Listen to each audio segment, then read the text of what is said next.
the neural pathways change from I am not worthy, I'm not good enough. Here is all the visual proof. Here's all the proof of what I've heard throughout my whole life.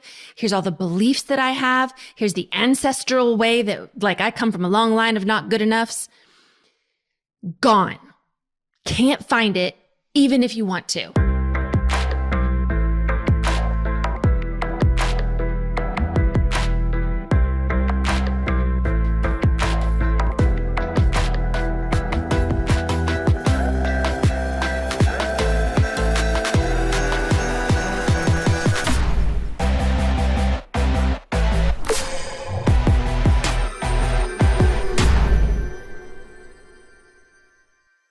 Welcome back to the Mind Change Podcast. I'm your host, Heather McKean.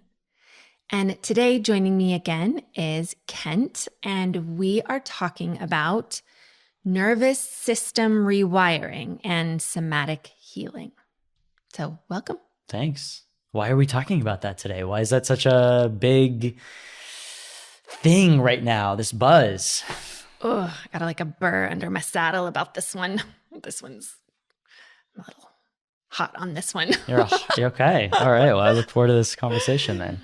Okay. So listen, the healing world does this. We get very like, oh, this is the next big thing and everybody's got to do this thing and this is the thing that's going to heal everybody. And, you know. Well, there's the conversation. It has these like, let's call them waves. Right? Like the healing world or the wellness world has conversations and there's like these waves of words or focuses or whatever. And so like 10 years ago, talking about subconscious reprogramming or like neural pathways was like it was limited, like super limited. But now people it's normal talk. Yeah. Or nervous system rewiring, like this was like, wait, what? But in the last couple of years, it's like, this is the talk. So there's waves of things that kind of come and go, even now neuroscience and all these different things, right? So,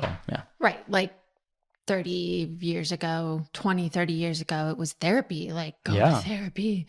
Everyone needs to go to therapy and cognitive behavioral therapy and various forms, Gestalt and all of these different types of therapies were the new big thing. So yes, we know that. We know that happens. That's normal. I mean, that happens in lots of different ways. Food, fat's good, fat's bad. I mean, a lot of that is regulated by the food industry, but that's a whole other conversation. So knowing that that's kind of our nature, that we have these like whew, big waves. Yeah, the one that I'm seeing right now is this nervous system rewiring. Or reset or whatever you want to call it. And the somatic healing. Yeah. And somatic coaching, somatic. Yeah. These are the new buzz phrases and everybody's a coach of one of these types of things. And so the first thing I want to say is I am not against these therapies. These are super helpful and have been a missing piece of the conversation for quite a while. Yeah. I mean, it isn't like brand new stuff, but the focus and a lot of our languaging around it and everything, that's kind of new and it's buzzy, right?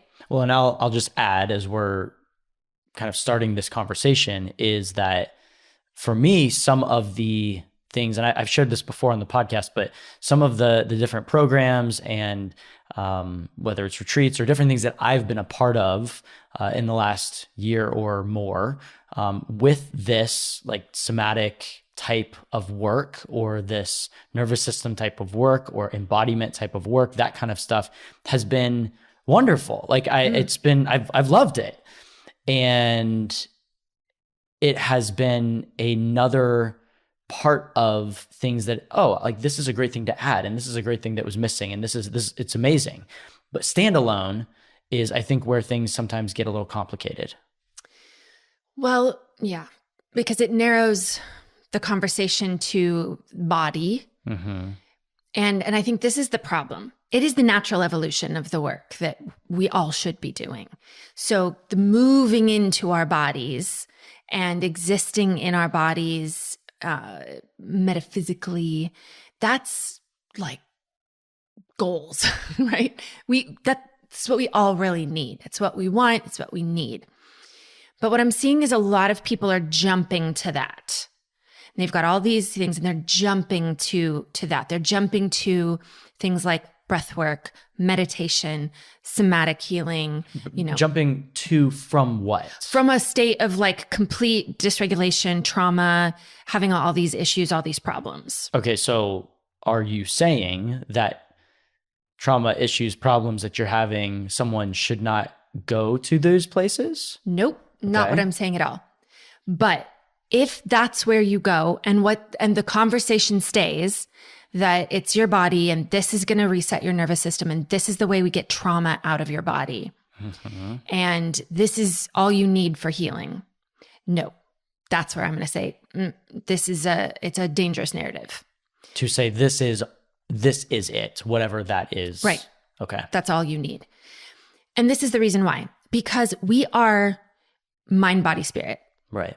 Mind, body, energy, whatever you want to call it. We are these sort of triune beings of, the flesh, but then also the mind, which is the brain at work. And then flesh being, of course, body and the way that works metaphysically, but also, organically, biologically. And then there's the spirit, a little more mysterious, or we could call it the energy, right? That's the way we actually vibrate, the things coming out of us, the measurable variabilities coming out of us, right? Or coming into us, energy. Yeah, there's like brain waves or electromagnetic fields and a lot more than that as well. Yes. And and I know that's grossly oversimplifying. Totally. Complete, just little wedge of a conversation. So I think that this move and this push toward nervous system reset, rewiring, dysregulation, somatic healing is a result of the disillusionment that has come with what we have been calling the mind, our work around the mind, which up till this point has been primarily talk therapy and different versions of talk therapy, which the results are abysmal. They just are. Even psychology, I have a whole presentation on this that is chock full of research and science. It's a 2-day workshop, really, that gives all of the information on this. But it's abysmal. Talk therapy is not very effective by itself. But here's the reason why. Because it deals with conscious mind. It deals with, first of all, talking about the problem. So that's a really important part of the trauma, resolution process, is that if the trauma was never witnessed, validated, then that's going to be an important step. So you're actually saying that therapeutic talking or talking about the issue for the sake of being witnessed, perhaps for the first time, actually is a important or imperative part of the healing process. Right. You can't heal what you won't reveal. Yeah. It's very important. Beyond that, the initial reveal, what we're doing from a neurobiological standpoint is practicing the problem, like deepening the neural pathways. The more we go over it, the more we tell the story. First of all, we change the story based on our own narratives now and our held beliefs now. So we're actually rewriting history anyway, every time we retell it. The other thing that we're doing is every time we bring it up and we tell the story again, and then we add the new yucky details and a little nuanced stuff, and we're practicing the feeling, or if it's a feeling, or we're practicing the picture if it's a picture, or all the various ways that it may be stored. Mm-hmm. And that means that neural pathway is being fired again and again and again and again and again. And do you know what makes neural pathways nice, big, and juicy and easy to travel? Nerve cells that fire together, wire together. Right. Practicing them makes them nice and deep and reliable. And so, and they become go-to responses. They become go-to belief systems. And like, if we keep practicing this, it must be very, very, very important. Therefore, we'll start filtering so much more of our life through these lenses. Mm-hmm. This is why, and you've seen it happen a million times, someone goes to therapy and again, I am not villainizing therapy in general, but the version that we have turned this into, especially in the United States, is the problem. Where you go and you go and you go and you go. And it's, you like have a, you know, your therapist is like part of your emotional coping package. Like, I can't cope without my therapist unless my therapist says, and it's just this whole thing. And then you've told the story a million times over and over again. And at best, the therapist can help you reframe cognitively. Another word for that would be consciously. Reframe. So yes, I know I was molested or abused or neglected or abandoned. I know that that's true. And I still have all the memories and feelings and everything in it that makes it true within my mind. But I'm going to choose to think about it in a more positive light. It made me resilient. It did, or whatever. That's like best case scenarios, that you reframe cognitively what happened to you. And again, I am shrinking a very large platform into a very narrow little piece of information. Sure. I know that. I get that. But I'm saying in general. Yes. And at the same time, like if on a neurobiological level, like if someone is going to therapy and they kind of get used to, this is where I go to dump my problems, this is where I go to talk about issues, then your whole body and mind gets like habitually accustomed to talking about issues, feeling problems, and at certain times of the week, like this is where I'm going to feel it stronger, right? I mean, this is just what ends up happening in the body and brain. And it links to us that the way that I deal with my trauma or my stress or my whatever is by having a person in front of me who I am just everything on. And it is really taught, kind of retaught in not a great way, how we do information exchange with people. So we have a lot of people now who just trauma dump on each other. And they just sort of sit still and they just trauma dump, trauma dump, trauma dump. And it was actually never meant to be that way. But that's what this rise of therapy in this particular way has done. In the last number of decades, yeah. Yeah, and the therapists, we have a number of therapists that come in and do mind change because they are just done and over with this model that they were taught, that they went to school for, that's been perpetuated. They know it doesn't work. They hate it. There's a lot of tertiary trauma that comes along with that. And it's just, they don't last very long. It's not a very rewarding job for them in the long term because clients don't seem to get better. A lot of times they get better at their problems. They get more identified with their problems. And what I was mentioning before is we see this happen where people go in for one thing and they come out with like 3 diagnoses and, oh yes, my parents were, and I, this and this, and they were narcissists and they were, insecure. I was insecurely attached. And now we've got like 10 labels to explain why I still every day don't feel very well or feel stressed or take now an SSRI or have anxiety or, can't hold a job or can't get a good relationship. And it keeps happening. The same thing keeps happening, but I know why now. Why? Right. Cognitively. And there's like labels for these things, like you were saying, like there's like, oh, and because I grew up this way, I'm XXX attached or detached or whatever it is, right? And so it's like that helps people sometimes feel witnessed and feel like, oh, this makes sense. But it doesn't change the whatever label it is just by talking about it. And so, okay, so this was like a movement, like I said at the beginning, a wave of like people need help, people need to be like go to therapy, all of these kind of things, right? So it was like a wave and it really pushed people into the conscious mind, of digging into the conscious mind, or let's even call it analytical part of the conscious mind. And that was a big push for a long time. So now because of the pushback of like, okay, this wasn't really helping, or it's helped to an extent, but I need more. Now we're in this new wave. Yeah. So as pendulums do, and as we've swung from all mind, figuring out why, who's to blame, and what's happening, all the whys, to the body. Feel. Just feel. And if you feel different in your body, everything will be different. Is the idea. Right. Okay. So again, listen, these are good things.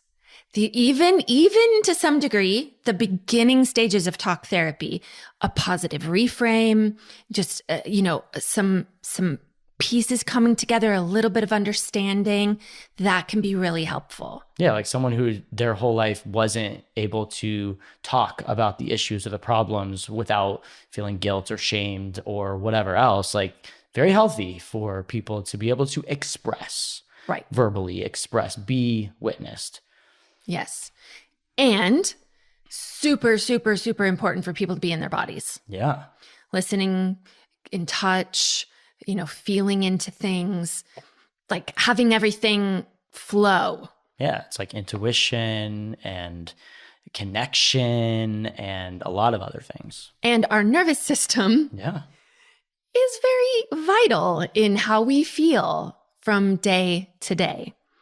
And so that's kind of what I want to get into. So this whole idea of nervous system rewiring or reset. Oh, great. That sounds awesome. Let's do that. That would be fantastic. Somatic healing.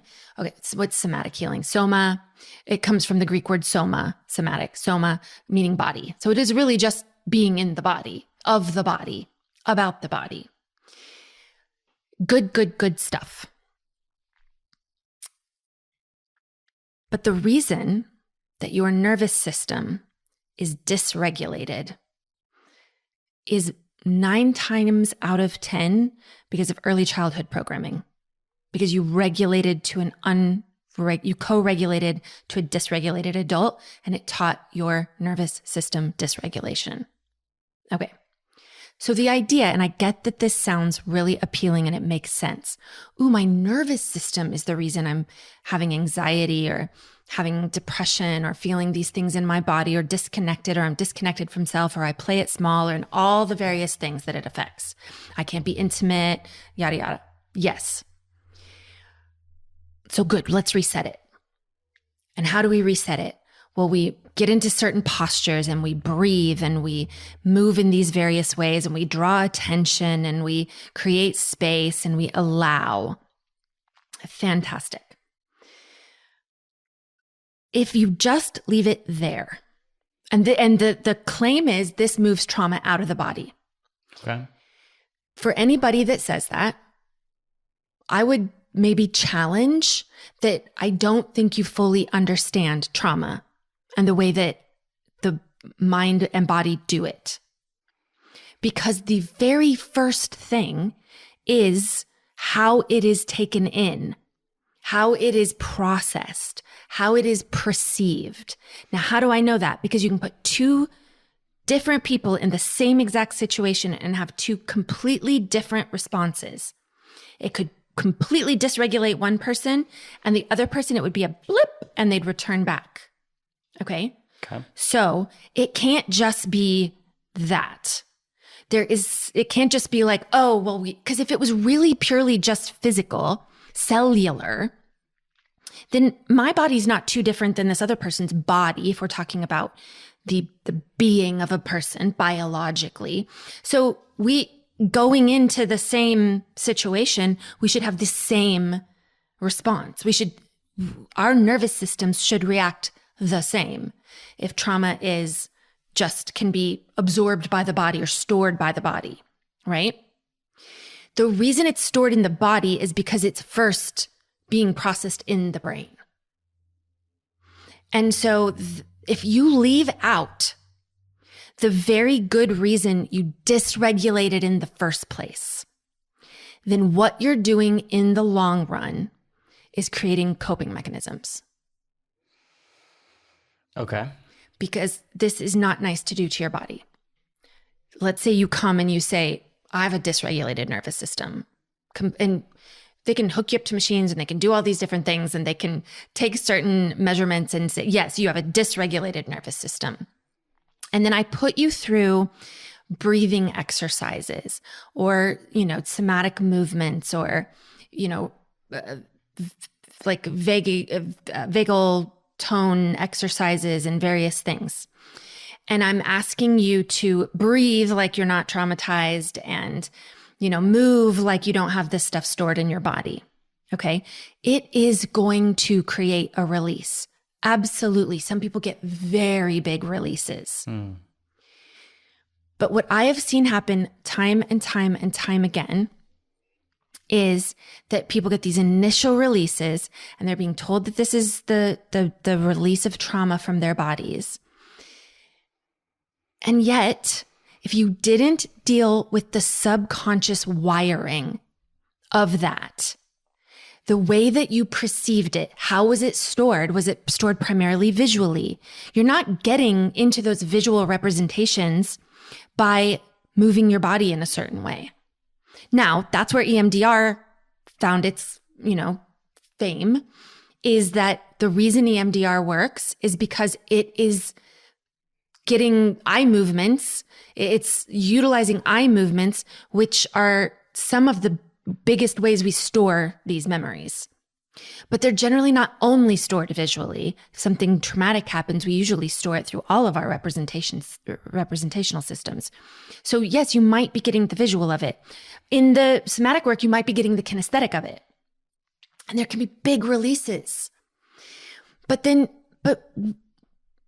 you're going to have to keep doing the exercises and keep doing the breath work and keep doing the meditation and keep at it and keep at it and keep at it and keep at it for the purpose of managing and mitigating how naturally your body is going to want to pop back into dysregulation.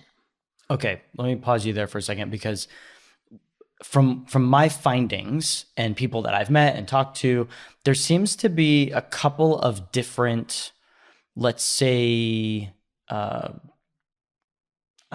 sides of the spectrum when it comes to nervous system alone, just nervous system. One side is we need to reset your nervous system. Like it needs to be reset. It needs to be regulated. It needs to be. And the other side is no. We need to like move into the dysregulation and feel into that and like allow the trauma and the things that you've stored to like basically when you can hold that, you expand it and you expand all of this trauma, then that's sort of expanding your nervous system rather than just like resetting it. So there's some different sides. I'm interested in your perspective on that. I would love for someone to explain that a little bit more to me. How expanding your trauma, holding your trauma. Or like breathing through it, like allowing it to like push you to deeper parts, things like that, Okay, well that then, yes, great. Like allow it to take you to those deep places where it's been stored and allow that to come up, to be felt, to be maybe send it love, however, like whatever it needed. Absolutely. But if you leave the brain out of this equation, that's the place where it is repeating subconsciously, creating space for that trauma in your gut, maybe, or your solar plexus or wherever. It is sending messages up to your brain of safety. Mm-hmm. Great. Love that. Wonderful. And can there be changes? Yes. Yes. But let's take, for instance, if there was a very major physical trauma that happened, let's say physical abuse, that you were frequently attacked in your own home by a parent, let's say, okay? Can that cause nervous system dysregulation? 100%. And it should, actually. Totally should. That's the body doing exactly what it needs to be doing, because it needs to be figuring out fight, flight, or freeze, or fawn. Like, how do I survive this? Okay. And so very good, dysregulate that nervous system. There's a reason for that. Don't breathe very deep. Don't get very big. There's a lot of ways that you cope around that, and you don't have any choice because you're a child and this is your primary caregiver. This is a life or death situation. Good read from your nervous system to dysregulate. So let's say that happens. So what is happening though also is there are belief systems that get attached to this. Mm-hmm. The person who is supposed to love you the most is inflicting pain and often calling it love. Yeah, we are meaning making machines. And so like our brain is linking this person means this event means this about me, about life, about whatever, like just without consciously making the meanings of it, we do. Yes. You will have visuals stored of what happened to you. You will have things that you heard stored, what happened to you. You will have feelings in your body about what happened to you. Now, you may not have conscious access to all of that stuff. Very frequently, we don't. We don't know that it's stored that way. We don't know that those things are there. These are subconscious things. All right. And then you'll have audio digital, responses to this, which is you will make belief systems and meanings with the very limited ability that you have it as a child with the brain that you have at the time, which is very little involvement from the prefrontal cortex. Okay. So then if you become an adult and you realize there was a lot of stuff that happened to me and you go into this somatic healing, I'm seeing this a lot around marriage stuff too. People are like, oh, I have marriage problems. Do somatic healing. Yeah, it's going to open you up and that's great. But man alive, that can also put you in some dangerous situations with a spouse if you don't realize where this stuff is coming from to begin with. You're saying that, are you saying, I guess is a better way to say it, that putting yourself into some somatic healing modalities or something with a spouse can be... No, not with a spouse. To fix a marriage. Okay. Like you need to fix your marriage, do somatic healing. And listen, there's a lot of stuff that ends up happening in a troubled marriage. And there's generally... eventually, if it's gotten bad enough, one or more people have shut down. So there is a shutdown and there is a shutdown in the body. Awakening the body back up again is a good thing all the way around, but it is not always good for the marriage. Now, I'm not saying that you should keep shut down to save the marriage. That is not at all what I'm saying. But if you don't have both partners engaged in the learning about this, but also going back and being aware of how they got there in the first place, then it's all going to be, let's say you and I go and we've got issues in our marriage and we're going to do somatic healing for our marriage. Okay. We're both going to open up in our own ways and there may be more communication and more understanding, but you serve a purpose for me. You remind me of somebody. You keep me in alignment with beliefs that I had or have from childhood. Mm-hmm. You remind me of my mom or my dad or some version of both that allows me to do my version of my mom or my dad or some version of both. And that's how we do this thing.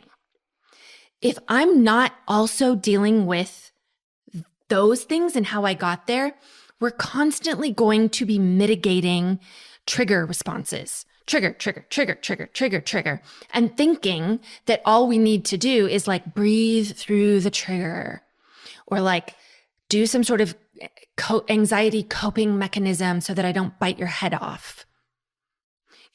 That's what you're going to be doing for the rest of your existence together, unless you go deeper. Why does that trigger me in the first place? Like, what is that? Yes, I listen to my body and it's so good to be in your body and it's so good to understand when those things come up. But then what next? And not just why it triggers you, but okay, what do we do about those things from the past? Now, couldn't you, this is for argument's sake, couldn't you just like find those things of like, oh yes, like I felt this with my dad or I felt this with my mom or when this happened when I was 15 or whatever it is, or 5, and then just go and do some somatic work around that or do some breathing into that stuff or do... Yes, you can. Okay. You can. It doesn't change the neural pathways. It may expand what then? It may let you breathe where you weren't able to breathe before. Now that's good. And that could, if you are able to, and you somehow get the skills to go back and, be in that space and in one sense, rewrite the memory from a subconscious level by, if you needed to breathe there, you breathe. Or if you needed to speak up, you speak up. And yes, that's the work we do. That's what we do in Mind Change. What is? We take people back subconsciously. We find out what the need was. What did they not get? And we give it to them. Now, is it we don't give it to them. Right. They find it themselves. And is it just like, oh, you find a problem back there? Like, okay, we'll just give you what you needed. Give yourself that, right? That's not the extent of it. Well, and here's the missing piece. So few people can actually get to the subconscious stuff because the subconscious mind is highly protective as it should be. Mm-hmm. And you can't very well, this is very rare to be able to do this, consciously access the subconscious mind. Unless you know how. But even that, it's like, yeah, that's not what we're trying to help people do. We're not trying to help people like hack in. It's really like you get with someone who's really understands this and can do it with you. Mm-hmm. Can hold that space for you so that you can go completely subconscious and allow these things to come up through the questioning and through the techniques and stuff that we use. So this is why that's important, because then that actually addresses the stories and the pictures and the narratives and the actual memories that are triggering the dysregulation in the first place. So if you handle that stuff first, then you move into the more somatic nervous system type of stuff. That's when it can actually let go in your body and be let go of for good, because what you're dealing with is simply what is left over in the body. Because information, trauma, whatever, but information has come in through the mind. Even if it's like someone gets hit, it has to go to the mind to say, what do I do with this? What does this mean? Yes. Right? That's the Neuralink. And so once you clear the stuff in the mind, sometimes, yes, it's stored in the body as well. And so, but you have to clear how it was stored to then be able to actually release whatever's left over. And I've done some of this stuff, right? Because I like to research and then personally experience before I make judgments on things. So I've done a good deal of somatic work, of nervous system rewiring, reset type of things. Mm-hmm. And of course, long after I'd already been doing Mind Change for a while. And I definitely see the benefit in it. But the difference is a lot of the stuff that I'm letting go of, first of all, there wasn't as much, but the things that I'm letting go of are not being triggered constantly in the background. So I think that's the difference. And so some people do need a body up approach. Some people need at least a shift in their body first. Mm-hmm. But you can't leave it there. At least I feel like you can't leave it there. And I would love for someone to come and sit and be like, I am fine, let's talk about it. Tell me how you can literally never address the subconscious mind and get complete healing. I don't think it's possible. Can you have great releases and wonderful things and have amazing breakthroughs through these kind of things? Yes. Yeah. And I had definitely have in a lot of ways post all the Mind Change stuff with like the extra stuff that just, it was like my body was trained a certain way to feel, to hold, to be, to whatever. And I had gotten the stuff out of my mind, but like my body was still habitually doing certain things. And so great, let go of those habits, release those habits, release the way that my mind or that my body maybe automatically adjusts or does certain things. Great. And what you're moving into is the confirmation of safety that you already have. Like you already know I'm safe, I'm worthy, I'm valuable, I'm good. Now you're asking your body to please hold that posture. Mm-hmm. And your body goes, and your mind goes, yes, we are. Here's all the ways. Mm-hmm. And then your body goes, oh, good. Whew. Stay this way. Yeah. If you say, body, be safe, be open and expansive. And you're like, okay. Body and open and I'm expansive. And you're holding it for a while and you send the messages up to your brain and your brain goes, what the heck? Do you know how quickly someone's going to come from behind and wipe you out and take you out?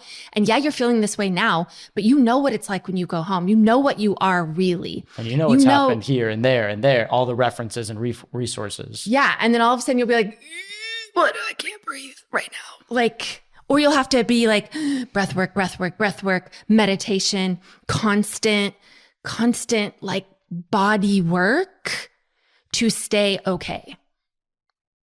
And that to me isn't true freedom or healing. So it's important, vital even. We see so many people moving toward this who've been doing mind change for a while. We're like, oh, hi. So we're going to now introduce you back to your body. Which we do at some of our retreats. Yes. And yeah. Right. But because we have a foundation of support subconsciously, which subconsciously 95% of our, not nervous system, subconscious mind, which does control the nervous system. 95% of our thoughts, actions, behaviors, beliefs, emotions, all of that. Yeah. Okay. So that is very important for long-term healing. So what if you've worked with a lot of somatic people or, nervous system people? What is the thing that they say very often to you in particular about the work that you end up doing? Are you talking about in general what people say? Well, like continue in the practice. Like it has to be something that you do. But you uniquely, as you've gone through these things, what have you noticed? Like for me personally? Yeah, for you personally. Oh, yeah. Like just the massive amount of shifts that have happened in me, like my presence, my being in a ridiculously short amount of time doing this new part of my own growth and healing. Like it's been a very, very like countless, like, you keep showing, like every time you show up for this or for that, like you're showing up different, like new, better, like you're all of that. And they're shocked. Fast. Like, oh my gosh, look, you're like this huge success story in each one of their, you know. Thank you. But it's because, and we bring in, fantastic and wonderful and beautiful somatic people and breath workers and body workers and stuff at our retreats. Yeah. And not once has this not happened. That's a double negative. Every single time that we bring someone in from the body world, yes, whether it's breath, whether it's somatic, whether it's yogic, whether it's like, it doesn't matter what it is. Every time we bring someone into our realm of our retreats, they're shocked by how quickly everybody like gets to where they're asking them to get to, like how profound the changes are, how deep people go when they've never done this work before. Yeah, like very deep, very fast. Have huge releases. Like every time they're like, what are you guys doing? And so I think this is my main objective with this podcast is I am not here being like, so mind change is the only way. Oh gosh, no. We cover a piece that I don't see anybody else covering right now. I just don't see that. And so I'm saying like, hey, if there's a way that you can do this and it's different than mind change, just do it. That's all. Please do it. We just want everyone to be as well as possible. Because I share energy with you and you give to the collective, and I'd sure like a lot more healed people in this world. I have children coming in, like bringing children into this world eventually. So yes, I'm way more interested in people getting well and getting healed and being empowered and love themselves and love each other. But in this movement, I mean, these people have huge followings and they have huge, crowds and groups and people coming in, and they're spending months and years having great experiences, but still not fully healing. I'll say, I'll put it in my own frame or my own words, I would say not fully free. Sure. Like still, okay, I'll give you an example. A client coming in. This client worked with one of the actually really good trainings out there. The reason I differentiate is because 80 to 90% of the people out there claiming to be somatic coaches, nervous system coaches, nervous system reset people, somatic healers, took a weekend course or got a certificate on Udemy or something like that. Or went to them, came in with all their own like really big stuff, felt better. And therefore now I want to do this with other people. And it was this very quick, like I said this in one of our other podcasts, but the amount of people who are somatic healers or like nervous system people who then are coaching people to have businesses. Now they're also business coaches. So I'm also a business coach. Like, I just think there's something fundamentally wrong with that whole picture, frankly. But that might just be me. Okay, but what about like the other 10 to 20%? Sure. Yes. Great. People out there really invested in the body up approach, polyvagal like theory, somatic experiencing, which is Peter Levine, fantastic, wonderful, huge piece of this whole trauma conversation. So thankful for his work, TRE practitioners, and so many more, right?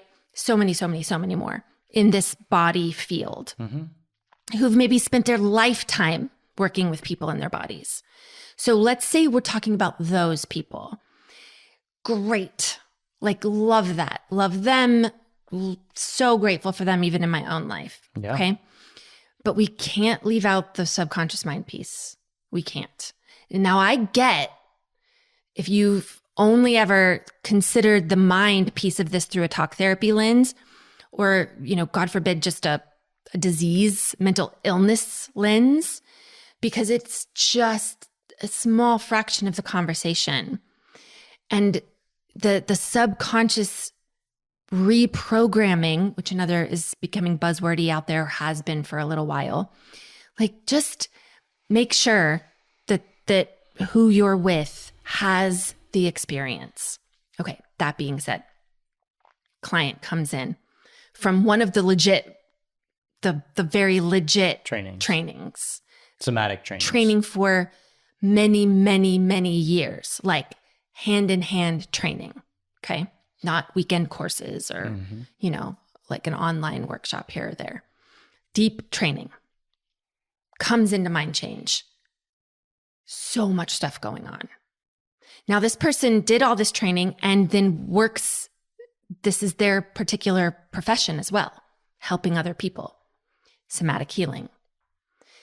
This person comes in, thank goodness, please, coaches, if you're out there doing all this work, having all these clients, and you're in full dysfunction and you're falling apart and it's not working for you, what you're telling everybody else, please just come. Like, that's okay. No judgment. Come, get healed. It's so important. If you are if you've recognized that you have that piece of you, a helper or healer, like get some really good tools. But this person comes in doing all sorts of things, severe OCD, severe anxiety, really completely dissociated from their body for very good reasons, right? We do subconscious reasons, by the way. Yes. Subconscious reasons. And am I taking away from all the work that they did in all those years of training or the work they've done with other people? No, not at all. But to say it really wasn't working for this person. And so within the first session, really, this person was already like, this is amazing.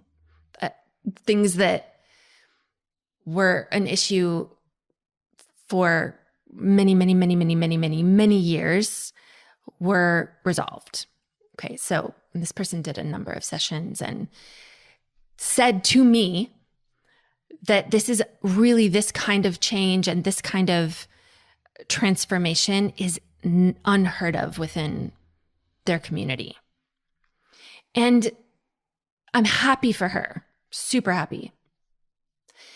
But sad for the communities that are taking years, or it's taking months and months and months, and you're part of this 3-month cohort, and then this 6-month cohort, and then this, 12-month training, and then this, just to keep like these little breakthroughs, which take the breakthroughs. I love the break. I'm all for a good breakthrough, but it doesn't have to take that long. And so often you don't have to spend that much money, and you don't need to have like that person like coaching you and like talking to you and being available by phone or email or whatever all the time, because we're not managing or mitigating as much anymore. It's like when mind change really, really works, the neural pathway is changed. You couldn't do it again if you wanted to. Okay, tell me what that means when mind change really works. I mean, it's a whole collection of things, right? I know we always say, like, someone asks, like, I have this problem. How long is it going to take? Or how many sessions? And it's always like, listen, we will give you top-notch help, but it's always up to the client and their subconscious programs and how safe it is to start to let go of some of these things that are attached to all of these secondary gains and all of these good reasons for holding on to this and whatever. Well, and listen, some people are still in the thick of, for instance, we get a client who comes in, they're a young adult who has either moved back home or is still living at home, and from maybe a very dysfunctional upbringing.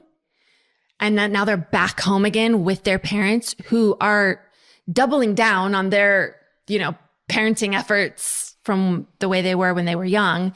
You're in a constant trigger place. We've actually helped a lot of people in that situation, a lot. But I would say that's not ideal. And I would say you're probably not going to change as fast because you've got this constant, and this, let's just assume that the parents are in an unhealed, maybe dysregulated program, right? And so what they're giving is painful and very maladaptive. And let's just assume that is the case. So part of the way our nervous system protects us and part of the way that we are designed is when something is happening and it doesn't feel good, and so we're meant to move away from that. Yeah. There's a good reason. Get out of that house. Doesn't mean your parents are bad people, whatever. If you're choosing to be there for whatever various reasons you have told yourself that you have to be there, then you have to understand that's impacting your healing. Well, and it's not just like a house. It could be a spouse, a job. Yeah, it could be like you're in a situation, and sometimes if only one side is doing the work, you're still like getting pushed up against environment. Now, environment doesn't have to control us, but our environment does have an impact on us. And so, yes. So back to what you were saying. And it's funny because we say all these things, and I in every one of those circumstances, I can think of 10 people that have radically changed their lives. Regardless of the situation they're in. Yeah. Yes. So I'm just saying it does have an impact when mind change works.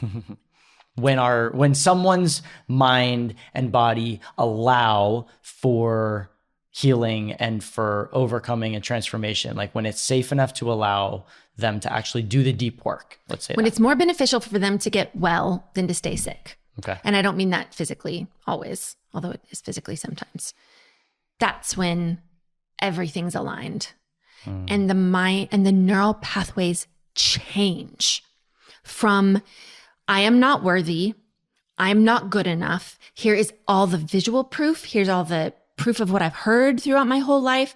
Here's all the beliefs that I have. Here's the ancestral way that like I come from a long line of not good enoughs. Gone. Can't find it, even if you want to. And those things have shifted to something good. Right. So like your belief system isn't just like, oh, it's not there anymore. I don't feel unworthy. It's like, I am such a powerhouse, incredible human. And I know it because of all of these different things. How many times have we gone back to test with a client and been like, okay, we do this in love. Please don't do this if you have no idea what you're doing or even think you know what you're doing, but you haven't been trained. Please don't do this. We will push. Come on, Kent, you're a loser. Remember when mom said this and your dad said this and when this happened and when blah, blah, come on, you're a loser. And I'm, of course, she's saying these words that I've already told her. Completely his own frame of work. This is what he came in with. And then I'm pushing it back on him. How many times have you had a client burst into complete and total laughter? We're sitting here like dogging on them hardcore and they can't stop laughing. Because it's not even in a close attachment to anything that they think, feel, or believe anymore. It's ridiculous. You're going to sit there and try to tell me I'm not good enough. I'm not worthy. Do you know how much proof I have? Do you know what I've done to get here, to be this? Like, it's funny. You might as well be calling me, I always say the purple alien. You might as be trying to convince me that I'm a purple alien from the planet Blip Bar from, whatever galaxy. Like if you were, it would be like that. I'd be like, what are you talking about? This is clearly a you thing and not a me thing. All the stuff that you're bringing. Because I can't find that that's true anywhere inside of me. And we'll often ask like, okay, we'll give back to them whatever they're giving. And then we'll say, okay, well, what is true? And it's not just like, what do I want to be true? It's like once those things are actually collapsed, those old neural pathways, once the way of thinking, the way of feeling about those situations are actually eradicated and done, then it's like, well, what is the truth? And their brain fires up all of these good truths. And they're like, well, this is true. And this is true. And this is how I know. And all good things. And that all those signals are being transferred and translated down into your nervous system. Mm-hmm. So it's basically begging your nervous system to come into alignment with what's true in your mind. Back into alignment, yeah. Now go and do a somatic thing. Now go and do some nonlinear movement. Now go and do an embodied breathwork practice. When your body is like, but I'm holding on, and your brain is like, let it go, let it go. It's so much better on the other side. You have no idea what you're about to experience. And then your body goes, releases a little bit. And you breathe that deep breath that you haven't breathed since you were 2 years old. And it fires up to your brain and your brain goes, yes, we're free. And it sends that back down and you breathe a little deeper and you go a little further. Come on. There's nothing better than that. Nothing better than that. Do it the other way. Oh, it feels so good to take a breath and to squeeze a breath out of that and to keep battling the thoughts in meditation with your mind and to figure out a way to quiet them. But is that what I really want? Do I want to quiet my subconscious mind? Do I want to push away or hold pain in my body? Or constantly, like, ultimately, you're constantly trying to validate yourself to feel, but not necessarily verbally, but like validate through our breath, through our meditation, through our body work, you're trying to constantly like affirm and validate that you're good, that you're safe, that you're whatever. And then you just have to keep doing it, or you need people to tell you this or to do it with you or whatever, versus it being now your default because all of that other stuff that used to be scrambled in your head is now back in alignment too. Yeah. If it's like, come on, breathe deep, be open, be safe, be regulated, be expansive, but they're still beating you, but you were neglected, but you were abandoned, but nobody loves you, but your value isn't, it's like there's a cognitive dissonance if you're breathing and you're all expansive and you've still got those things playing in the background. Well, now you've just learned to push further. And we've had people too that have come in who have been completely lost in their bodies, who are so body, so energy that they're just like, I mean, you've probably met people like this. It's like hard to hold a conversation with them because everything is ethereal, theoretic. And that's because they're lost in their bodies and they've disconnected. We literally had someone say this to us. They have been a 20 plus year body worker who was like, I have completely disconnected from my head, from my mind. I have pushed away every part of and villainized my mind and saw how that impacted their life up to that point. So again, the conversation I am opening and trying to have here is we need it all.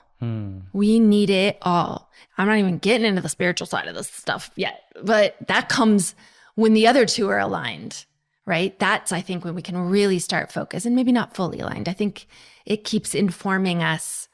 Well, when we allow one part to take a step, it gives freedom for the other parts to take a step as well. Yeah. And then we start to marry all of it. Mm-hmm. But I will say the brain is a mighty powerful organ and controls a heck of a lot within our system. Well, because it's going to control what we believe is safe for our body, then our body's going to follow suit. It's going to control our belief system around energy, spirit, all the stuff that we're not talking about on this episode about spirit. But yeah. Yeah. So that's my little bee in the bonnet that I have been having with this, because the reason is I just want people to have all the answers. I want people to have the full picture. So, so many people I've tried and I can't and I haven't. And even some people with mind change come in and be like, oh, I tried. Yes, through the framework of your own how you do problems. We need to get into the deeper how you do that for you to have a problem with mind change, because this works biologically. It works with everybody because it works with the way your brain works. So it works. So what about people then who are like, well, I've tried mind change and like, yeah, it was okay. Or like had some good things, but I didn't really get the healing that I wanted. Just like somatic stuff, just like breathwork stuff, just like, see, it's just another thing. Well, listen, some people are very invested in nothing works for me. That's a very common program. Or things are hard for me.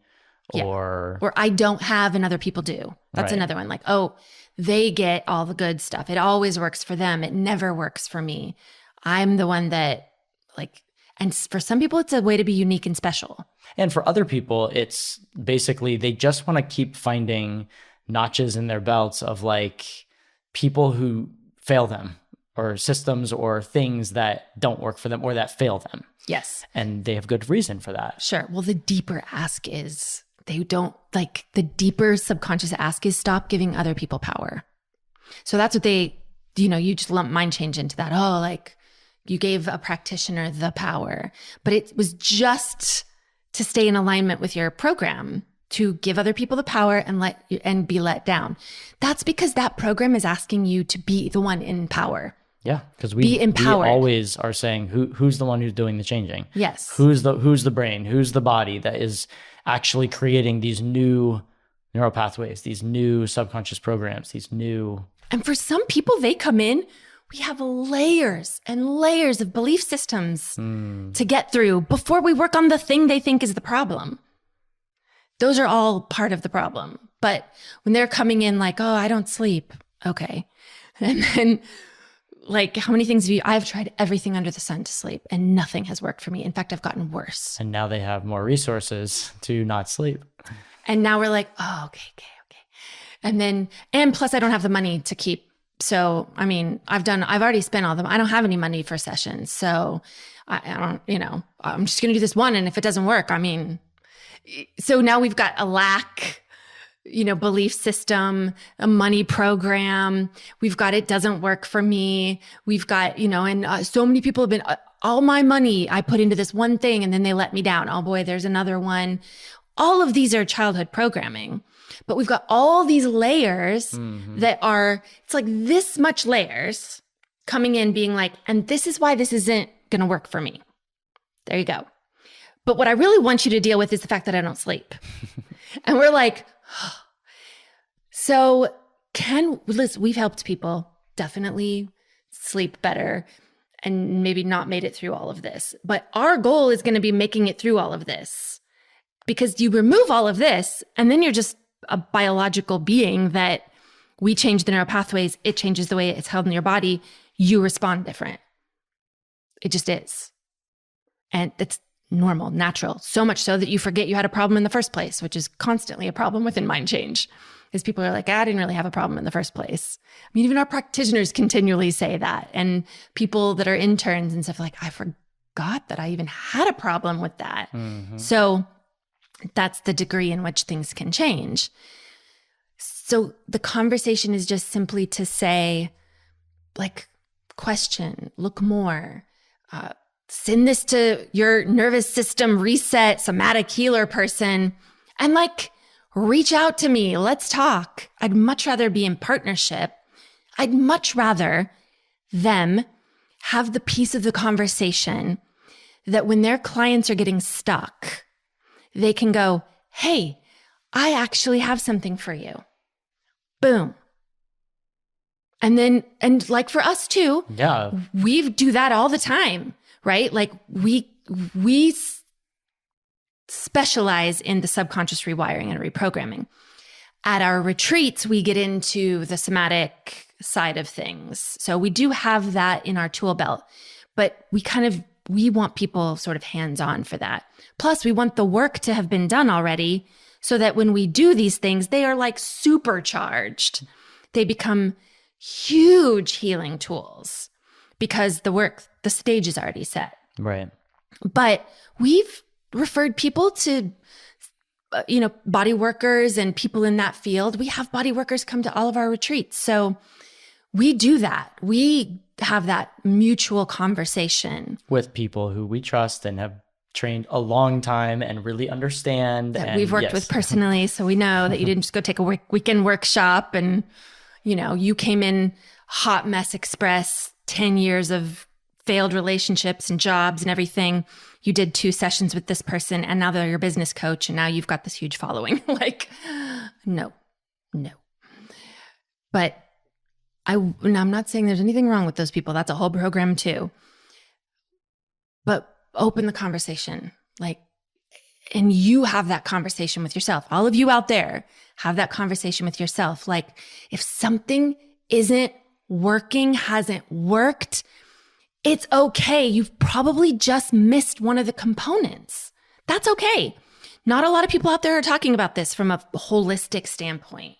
So maybe you did 20 years of talk therapy and you're still a little maybe you've been on SSRIs and benzos and you have this complete list of drugs and you're like, I still don't feel completely okay. Maybe you've been doing meditation, breath work, and you're a yogi and you've been in an ashram for, the last 10 years and you're like, I'm having trouble integrating back into life. Okay, there's part of the conversation that you may not even know exists. Yeah. And a lot of people aren't talking about. So that's why I wanted to do this podcast episode, because it's important. And I listen to, so my favorite podcast in the whole wide world is Diary of a CEO. Love Stephen Bartlett. Shout out. Someday I'm going to be on that show. Because I listen to these profound experts in their fields come on his program. Love these people. Some of them are I've learned from.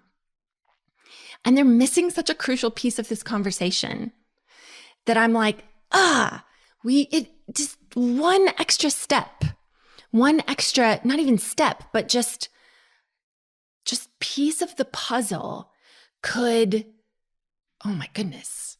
I mean, maybe that's the whole thing, is that the powers that be don't want all the pieces of the puzzle so readily available, because the more people that start putting those puzzle pieces together and get empowered and stop coping and stop running after dopamine fixes and stop being addicted and depressed and down. Well, I mean, we're talking about the integration or the collaboration of the mind, the body and spirit, right? We're talking about this collaboration that needs to happen, this like connection that needs to be there. And wow, as humans, as business owners, as, you know, modality snobs, like we are all not, like in general, people, humans are very segregated, right? I mean, we're segregated in a lot of other areas too, unfortunately, but like imagine if there was more collaboration, if there was more like, hey, let's work together, not so I can have this many clients or so I can make this much money, but what if we work together so that the world has more healed and well people? Like, what if? Yeah, that's what mind change is all about. We can do that. One mind at a time, including your bodies and your energy and your spirit and all the whole thing. Yeah. Yeah. Is there anything else you want to leave us with? No, I think that pretty much covers it. I'm sure. This is like my constant, it's what I think about all the time. But so I'm sure there's things I didn't mention. So like, let's talk about it in the chat, or if you want another like burning piece of this conversation that I didn't hit, yeah, like let us know. We can do, this is why we do the podcast. We get to talk about this. Let's talk about this. I'm ready and willing. And hey, if you're, science and research nerds out there, all of this is, I got piles and piles and piles and piles. Bring us to your city and we'll do a workshop. Just need about 50 to 100 people there, and then we'll do it and give you all the science and research on stuff. But yeah, it's important. It's important to me because I want people empowered in their minds and free in their bodies. And I want my children to have a hope of a world where there's more people that are in touch and more people that are moving through creative and curious and open and loving. And, we need that. We've gone so far the other direction. So thanks for the conversation. Yeah. And thank all of you for joining us once again on the Mind Change podcast. Please go and leave us those reviews, comment like I was talking about. We want to hear from you. So let us know, what questions do you have? What did we say that really helped that we might be able to expand upon in other ways? Yeah, just let us know. We're here to do this really for you guys. So thanks. And we welcome you to keep sharing and listening to the Mind Change podcast, where we are changing the world one mind at a time.